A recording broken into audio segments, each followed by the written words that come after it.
Yun guys, dito tayo ngayon sa Hermosa, May Baco Boundary.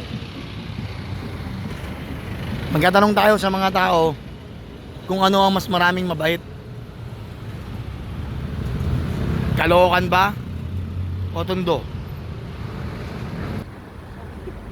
Ito si ate po, tatanong mo natin kung ano po mas maraming mabait, Caloocan po or Tondo. Para saan po, para sa inyo po, ano mas maraming mabait po?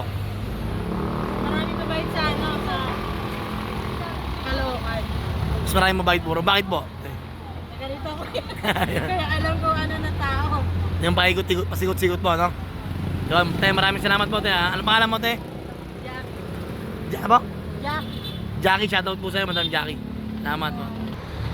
So, si Sir po, tanong po natin kung ano po mas maraming mabait para sa kanya. Kumakain pa ng itlog si Sir, shoutout sa'yo, Sir. Ano mas maraming mabait, Sir? Caloocan or Tondo po? Para sa'yo po, ano po? Caloocan, taga Caloocan ako eh. Pero batang Tondo ako. Pinanganak kami sa Tondo. Okay, Sa okay. may Morion, sa may Hermosa. Yo, salamat, Sir. Ano pangalan niyo, Sir? Julius Canlas. Julius, shoutout po sa'yo, Sir Julius Canlas. Salamat po. Thank you, thank Pwede you. naman sa Tondo, kasi yung mga pinsang ko sa Tondo. Maraming mababait sila, Sir. Opo. Pero di ako nagkaisip kasi. Okay, thank you, thank you.